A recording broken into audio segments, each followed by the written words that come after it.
driver at isang motorista nagkapikunan sa drive-thru ng isang kainan sa Pasay. Pareho pa silang bumaba ng sasakyan at nagsuntukan. Namagitan naman ang ilang lalaki kabilang na ang gwardya. Pero ayaw paawat ng taxi driver at hinabol pa ang kaaway. Paglapit, binaril naman siya ng motorista. Ang iba pang detalye sa krimen na yan, abangan dito sa Frontline sa umaga.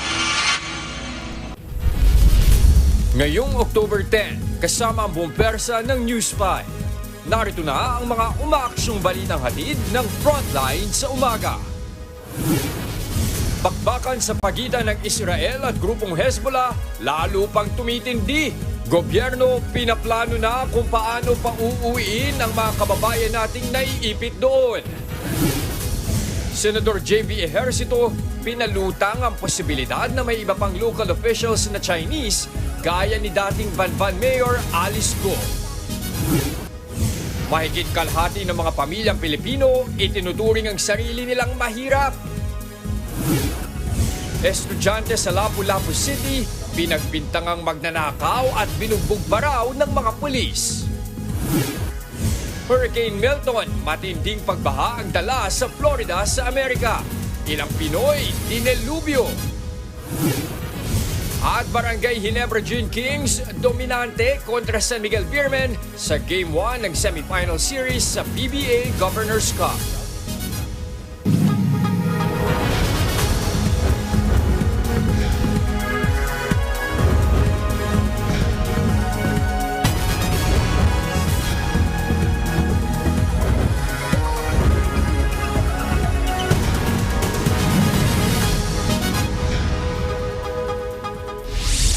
Sagutan na nauwi sa suntukan at pamamaril. Diyan nagtapos ang buhay ng isang taxi driver sa Pasay. Ang suspect nakaaway lang niya sa pila ng drive-thru ng isang kainan. Nakaburol na ngayon ang biktima habang hustisya naman ang sigaw ng kanilang pamilya. Live mula sa Valenzuela, nasa frontline ng balitang yan si Dave Abuel. Dave, pakikwento mo nga sa amin yung iba pang detalye sa krimen na ito. Ruth, nang dahil nga lang sa simpleng gitgitan, ipinagluluksa ngayon ng isang taxi driver matapos barilin na nakaaway niyang lalaki sa Pasay. Mabagal ang usad ng mga sasakyan na nakapila sa drive-thru ng kainan na yan sa Pasay nitong Martes ng gabi. Ang asul na kotse, sinubukang sumingit sa pila pero di pinalusot ng taxi. Bumaba naman ang pasahero ng kotse at galit na hinarap ang taxi driver. Ang angasan ng dalawa, nauwi sa tulakan at suntukan. Pilit naman silang inawat ng mga gwardya. Pero ang taxi driver, nagtanggal pa ng t-shirt at tila naghahamon pa ng away. Humupa lang ang tensyon nang magkanya-kanyang alis sa lugar ang mga sangkot sa gulo. Pero ilang minuto lang, bumalik daw ang driver ng taxi at hinanap sa gwardya kung nasaan na ang kaaway. Sabi niya, hindi ba nagawi dito? Kasi nga, wala na raw sa sasakyan. Napansin niya siguro na may nagtatago sa gilid ng sasakyan. Hinabol niya. Sunod na makikita ang taxi driver na pasugod sa nakaaway ilang metro mula sa kainan. Pero sa pagkakataong ito, bumunot ng baril ang sospek at pinagbabaril ang biktima. Bumulagta ang taxi driver habang mabilis na tumakas ang gunman. Naisugod pa sa ospital ang biktimang si Andrew Luzana pero namatay rin habang nasa gamutan. Nagtamusan ng tama ng bala sa ulo, leeg at hita. Dagdag pa ng mga pulis, armado ng patalim si Luzana ng suguri ng sospek. Base sa nakikita natin na doon sa CCTV na talagang niya, susugurin niya kasi nung binabaan niya mula sa may gasolinahan, pinunilakad niya halos mga 100 meter din siguro, 150 meter din nilakad niya. Talagang susugurin niya. Di naman inakala ng mga kapatid ni Andrew na hindi na makakauwi ng buhay ang kanilang kuya. Ayon kay Renalyn, hindi naman pala away ang biktima.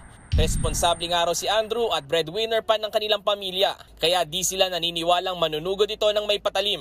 Wala pong patalim yun dahil ang bag niya araw-araw ko nang chinecheck bago umalis siya. Lagi kong chinecheck dahil yung pautang namin nandoon. Sa follow-up operation, natunton sa Bulacan ang sinakyan umano ng sospek. Base ito sa picture ng sasakyan at plaka na kinunan ng biktima. Pero lumabas na hindi ito ang sasakyan na nakuna sa CCTV. Kaya't baka peke ang plaka ng sinakyan ng sospek. Hustisya naman ang hiling ngayon ng pamilya Luzana. Sana sumuko siya. Siya patahimikin ang konsensya niya. 42 na siya. Ruth, hanggang sa ngayon ay blanco pa ang mga otoridad sa pagkakakilanlan ng gunman. Patuloy ang pagsuyod nila sa mga CCTV sa lugar sa pag-asang matunto ng suspect na posibleng maharap sa reklamong homicide. Ruth. Maraming salamat, Dave Abuel. Sa ibang balita, muling nagbombahan ang Israel at grupong Hezbollah sa Lebanon. Dahil sa tumitinding gulo sa rehiyon, pinamamadali na ni Pangulong Bongbong Marcos ang paglikas sa mga naiipit na Pilipino roon. Nasa frontline ng balitang yan, si Maricel Halili. Muling pinaulanan ng rocket ng militanteng grupo ng Hezbollah ang ilang lugar sa northern Israel kahapon. Sa videong ito, kita pa ang pagsalag ng Iron Dome ng Israel sa mga parating na rocket. May mga sumabog sa ere. Pero meron ding mga nakalusot na rocket na tumama sa ilang bahay. Gaya sa nasunog na apartment building na ito sa lungsod ng Kiryat Shemona kung saan 2 residente ang namatay. Sa Port City naman ng Haifa, sunod-sunod din ang dating ng mga pasyente sa isang ospital matapos tamaan ng rocket ang isang highway kahapon. Ang sunod-sunod na pag-atake na yan ng Hezbollah bahagi ng mas tumitinding tensyon sa rehiyon. Bunsod ng pagsuporta nila sa Hamas na kalaban din ng Israel sa Gaza. Pero ang Israel hindi nagpapatalo. Kahapon, naglunsad ulit ng panibagong airstrike ang Israel kung saan pinuntirya nila ang isang apartment building sa southern Lebanon. Hindi bababa sa 4 ang kumpirmadong patay habang 10 naman ang sugatan. Pati sa capital city na Beirut, tanaw din ang kaliwat kanang pagsabog dahil sa bakbakan ng Hezbollah at mga sundalo ng Israeli Defense Forces. Dahil sa tumitinding gulo sa Middle East, biglang nagpatawag ng meeting si Pangulong Bongbong Marcos sa kasagsagan ng ASEAN Leaders Summit sa Laos kahapon. We are now going to evacuate our people by whatever means, by air or by sea. Kasamang ilang miyembro ng gabinete, ipinag-utos ng Pangulo na gamitin na ang mga asset ng gobyerno, mapa-eroplano man o barko, para lang mailikas na ang Pilipinong naiipit sa bakbakan sa Lebanon. Let's make all the preparations so that malapit na lahat ng asset natin. Kung may barko tayong kukunin, nandyan na malapit na sa Beirut na sandali lang. Basta the embassy gives us the all clear and they say that our people can go, mailabas na agad natin so that hindi sila nag-aantay na matagal in the danger areas. Sa ngayon, nakataas na ang Alert Level 3 sa Lebanon. Base sa pinakahuling tala, higit 1,700 na OFW na ang gustong lumikas, pero higit 500 pa lang ang na-repatriate. Wala namang napaulat na nasaktang Pinoy. Pero aminado sina PBBM na di gaya ng dati, mas mahirap nang ilikas ang mga naipit sa bakbakan dahil mas lumala ang mga airstrike ng Israel. Inabisuhan na rin daw kasi ang mga barko na dumadaan sa Middle East na wag munang dadaan sa mga delikadong lugar sa rehiyon. Basically, we're just putting the plans together, how we will bring them back home as quickly as possible. Nagbabalita mula sa Frontline, Maricel Halili, News 5. Ibinunyag ni Senator J.V. Ejercito na may iba pang tulad ni Alice Go na mga Chinese national na nahalal sa lokal na pamahalaan kahit hindi sila Pilipino. Ayon kay Senator J.V., nakilala niya pa ang ilang Chinese national na may hawak na posisyon sa mga LGU. Sa kabila niya, wala naman daw siyang nakilala na may national position. Dahil dyan, hinikayat niya ang COMELEC na paigtingin ang pagsilip sa mga kandidato para siguruhing wala nang makalulusot tulad ni Go sa 2025 elections. Umaasa rin ang senador na magkakaroon ng batas para harangin ang mga dayuhan na maging opisyal at maprotektahan ang Pilipinas mula sa mga tinanim na espiya ng ibang bansa.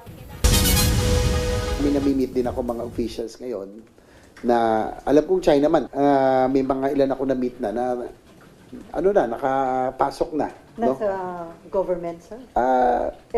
Elected officials. Nasa konsihal na siguro, iba siguro yung mga mayor, parang may mga na rin may mga na-meet na rin ako sa probinsyang Party list. Mukhang hindi lumaki rito. Party list, mukhang marami na rin tumatakbo. Lahat na lang tumatakbo party list kasi. So, yan ang dapat siguro bantayan ng COMELEC this time so that we will prevent another Alice Go. Sinuspende naman ng Ombudsman si Porac, Pampanga Mayor Jaime Capil kaugnay ng ni-raid na Pogo Hub sa kanilang bayan. Nag-ugat ito sa pag-ahain ng reklamo ng DILG dahil bigo raw si Capil na aksyonan ang iligal na Pogo sa Porac. Bagay na kinatigan naman ng Ombudsman. Malinaw raw na nagkaroon ng gross neglect of duty o kapabayaan ang alkalde. Sinailalim muna siya sa 6 na buwang preventive suspension pati ang 10 pang opisyal sa Porac. Una nang naghain ng kandidatura si Capil para muling tumakbo sa halalan sa susunod na taon. 20 Pinay na ginagamit bilang surrogate mother ang nailigtas ng mga otoridad sa Kandal Province sa Cambodia. Ayon sa Embahada ng Pilipinas doon, nangyari ang rescue noong September 23. 13 ang nasa ospital dahil kasalukuyang nagbubuntis. 7 naman ang naghihintay na mapauwi sa Pilipinas. Base sa kanilang kwento, na-recruit ang mga babae online tsaka pinadala sa Cambodia kung saan pinagbabawal ang surrogacy o yung pagbubuntis sa anak ng iba. Hindi pa naman tukoy ang sinasabing recruiter nila. Patuloy na ang koordinasyon ng Philippine Embassy sa Cambodian authorities para agad itong maresolba. Bukod sa mga Pinay, may ilang dayuhan din daw na ginagamit sa krimen. May paalala naman ng Department of Foreign Affairs sa mga gustong magtrabaho sa ibang bansa. Please, bago kayo pupunta sa ating mga kapitbahay na bansa, no, para magtrabaho, dadaan kayo sa DMW POA, yung official process. If it sounds very good, then it's too good to be true. I don't think you would like your daughters to take this job to go abroad and be a surrogate mother. Lumabas naman sa bagong survey na halos 6 sa kada 10 Pilipino ang aminadong mahirap sila. Base sa survey ng Social Weather Stations o SWS na ginawa noong Setyembre, 59% ng mga pamilyang tinanong ang nagsabing mahirap sila. Katumbas yan ng mahigit 16 na milyong Pilipino. Mas mataas yan ang bahagya kumpara sa 58% lang noong Hunyo. Ayon sa SWS, pinakamataas ang self-rated poverty sa Mindanao, Visayas, Balance, Luzon at panghuli sa Metro Manila. Samantala, nakatakdang makipagpulong naman si Pangulong Bongbong Marcos sa ilang lider ng ASEAN ngayong araw. Inaasahang matatalakay niya ang isyu ng agawan ng teritoryo sa West Philippine Sea. At para bigyan tayo ng update, nasa frontline ng balitang yan, si Maricel Halili. Mase, anong mga nasa itinerary ng presidente ngayong araw?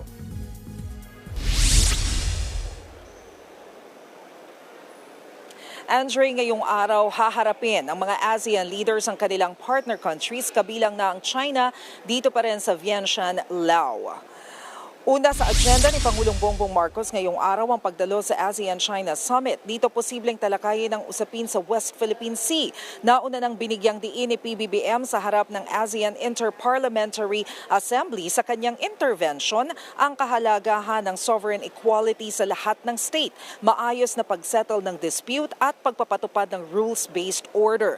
Matapos ang ASEAN-China, susundan ito ng ASEAN Republic of Korea Summit para alalahanin ang 35th Anniversary Dialogue Relations. Magkakaroon din ng ASEAN-Japan Summit at ASEAN Plus 3 Summit.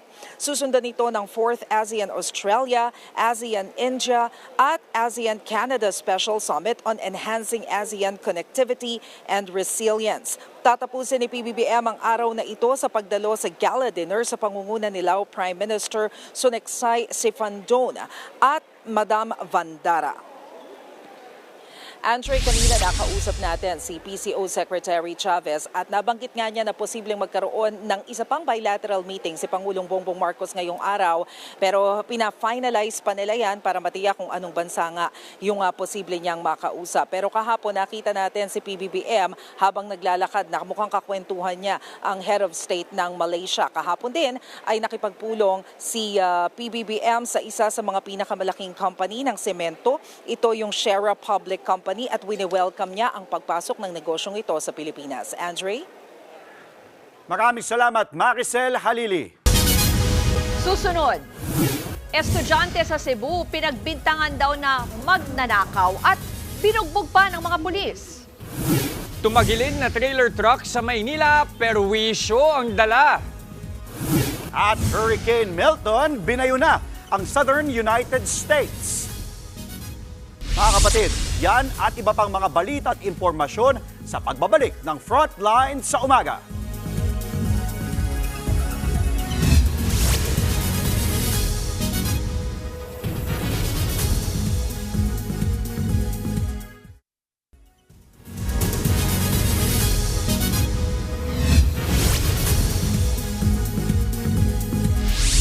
Sinibak na sa pwesto ang 6 na pulis na sangkot sa pananakit ng isang estudyante sa Lapu-Lapu, Cebu. Ang biktima nagsumbong lang tungkol sa nakawan pero siya pa raw mismo ang pinagbintangan. Nasa frontline ng balitang yan, si John Aroa. Hirap maglakad, huminga at mayat-mayang nagugulat tuwing hinahawakan. Ito ang trumang inabot ng 20 anyos na criminology student na si Eric. Mula yan sa panggugulping inabot umano niya sa mga pulis matapos siyang pagbintangang nagnakaw.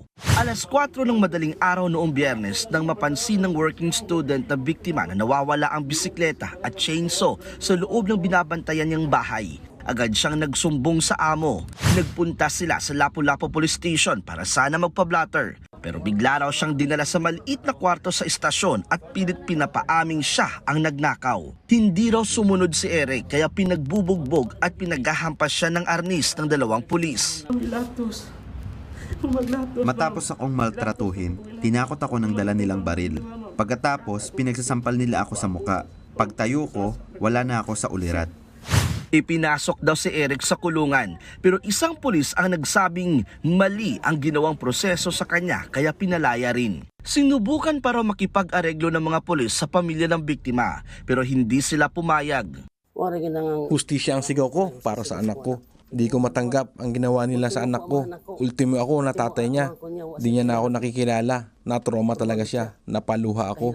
Niyakap ko na lang ang anak ko. Sinibak na sa pwesto ang 6 na pulis na sangkot sa pananakit. Ayon sa PNP, hindi rin daw nila kukonsintihin ang mga sangkot. Kung mapapatunayan talaga na may kinalaman sila dito ay hindi sila mangingimi ni sampahan ng kaso. Tumangging magbigay ng pahayag ang amo ni Eric. Hindi pa rin nahahanap ang nawawalang gamit sa bahay. Tiniyak naman ng Lapu-Lapu City LGU ang pagbibigay ng assistance sa biktima kabilang ang bagong trabaho. Isa sa ilalim rin siya sa psychological counseling dahil sa trauma. Pangarap sana ni Eric na maging pulis pero takot at pagkamuhi ang kanyang nararamdaman ngayon sa mga taong minsay naging idolo niya. Ayaw ko na sa mga pulis, mga abusado. Pag makakakita ako ng mga pulis, ngayon tumatakbo na ako. Gusto ko pa sanang mag-aral pero ayaw ko na dahil namimiligro yung buhay ko. Ayaw ko na dahil natatakot na ako sa mga pulis. Nagbabalita mula sa Frontline, John Aroa, News 5. Sa ibang balita, pinagpapaliwanag ng Land Transportation Office ang driver ng SUV na nakunang illegal na nag-U-turn sa EDSA. Sa video, makikita ang biglang pagkaliwa ng SUV sa gitna ng mabigat na trapiko sa EDSA Aurora Underpass sa Quezon City. Ilang saglit pa, sumampa na ito sa Center Island at tuluyang nag-U-turn. Napahinto ang ilang sasakyan sa kasalubong na linya dahil sa biglang pagpasok ng SUV. Ayon sa LTO, dapat ipaliwanag ng driver kung bakit hindi dapat bawiin ang kanyang lisensya matapos ang illegal na U-turn. Tukoy na ng MMDA ang plaka ng SUV at sinampahan na rin nila ang driver ng reklamong reckless driving at obstruction of traffic. Masyadong delikado, hindi lang sa sarili niya kundi sa ibang motorista dahil hindi man ni-expect, lalo na yung mga nasa opposite direction na nobody expecting na mayroong biglang mag-U-turn doon. Perwisyo naman ang dala ng isang tumagilid na trailer truck sa Maynila. Nasa kahabaan ng Mel Lopez Boulevard ang truck nang mag-U-turn ang isa pang truck na binubuntutan nito. Napakabig tuloy ang driver ng trailer truck kaya tumumba at humarang sa daan. Nagdulot ito ng mabigat na traffic sa lugar. Hindi rin basta-basta naalis ang truck dahil sa bigat ng karga nitong bigas. Mabuti na lang at walang nasaktan sa disgrasya.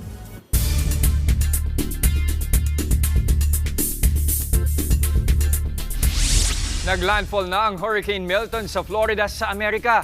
Libo-libo na ang lumikas habang maraming ari-arian na ang nawasak.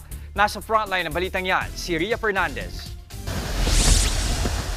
Matinding buhos ng ulan na sinamahan ng malakas na hangin Ganyan ang nararanasan ng Florida sa Amerika sa hagupit ng Hurricane Milton. Ang mga poste, nagtumbahan na habang may ilang motoristang sinubukan pang umalis sa kanilang mga bahay para lumikas. Dahil coastal area ang lugar, malakas din ang hampas ng alon sa dalampasigan. Pero hindi lang malakas na ulan at hangin ang problema nila roon, na nalasa rin ang ilang buhawi sa Florida.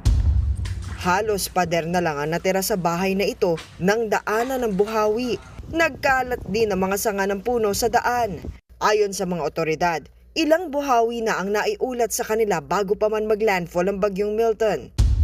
Sa ngayon, 1 milyong residente ang maagang pinalikas sa Florida. Kwento ng Pinoy na si Aaron na nakatira sa Florida, marami raw ang nag-panic buying sa kanila kaya wala na raw mabili sa mga supermarket. Pati raw gasolina, nagkakaubusan na. There is sort of panic in the area, which I do understand because it's only been, I think, around 2 weeks since Hurricane Helene and everyone's been stocking up. I also noticed that we do not have any more fuel in the area. Yesterday, most of the shops and gasoline stores, parang they taped the pumps. Ayon sa Department of Foreign Affairs, pinaganda nila mga Pilipino sa hagupit ng tinuturing na monster hurricane. Sa ngayon, wala pa raw silang natatanggap na ulat ng mga Pinoy na apektado roon. Nagbabala naman ang mga opisyal na huli na ang pag-evacuate at makatutulong lang ang first responders nila kapag ligtas na. Nagbabalita mula sa Frontline, Ria Fernandez, News 5. Susunod, Ginebra Gin King sa TNT Tropang Giga lamang na sa serye nila sa PBA Governors Cup Semifinals. Bagong drag superstar ng Drag Race PH Season 3, kinoronahan na. At netizens na aliw sa tipid workout hack ng isang badminton player. Tuloy-tuloy lang ang paghatid namin ng balita at impormasyon dito sa Frontline sa umaga.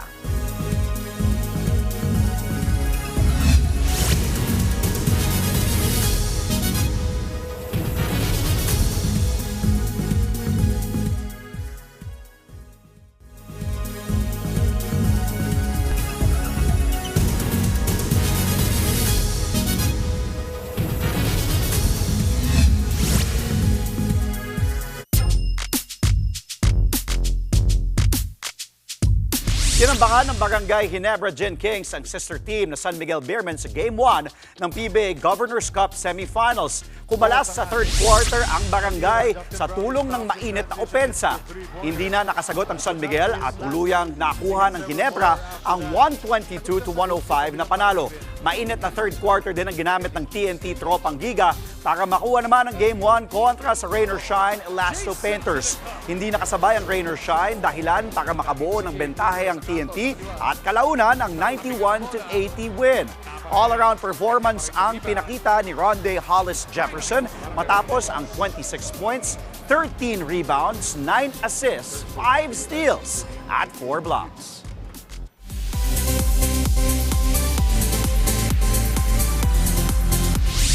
Kinoronahan bilang next drag superstar si Maxi sa Season 3 ng Drag Race Philippines. Kinabog niya ang 10 ibang drag queen sa third season para makuha ang corona. 3 Maxi Challenge ang pinanalo ni Maxi ngayong season. Hindi makakatanggap siya ng 1 milyong piso at 1-year supply ng cosmetics mula sa Anastasia Beverly Hills. Sinundan din niya sina Precious Paula Nicole na nanalo noong Season 1 at Captivating Kat Kat sa Season 2.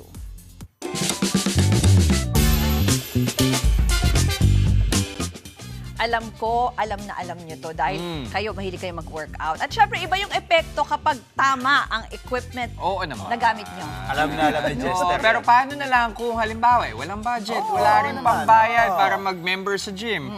Normal naman yun. Mga kapatid, may diskarte dyan. Etong badminton player na to. Sa isang sports store na lang naman niya naisip mag-warm up for badminton gamit ang mga binibentang raketa. Sinampulan din niya ng buhat ang mga display na barbell. Hindi rin niya pinalampas ang stationary bike at iba pang equipment. Kaya naman halos full workout na ang nagawa niya sa loob ng tindahan. Biro naman ng netizens, parang naka-free trial lang si Kuya sa gym. Ang iba naman, nakahanap na naman ng rason para dumaan sa mall 3 o 4 na beses sa isang linggo. Good idea. Oo, full body workout agad. May weights, may cardio. Maki-treadmill nga din ako. Pwede. Takbo-takbo na. Mga kapatid, 76 days na lang po at Pasko na. Yan ang mga impormasyong dapat ninyong malaman. Mga balita para sa may alam at may pakialam. Kami ang inyong mga kasangga sa Frontline sa umaga.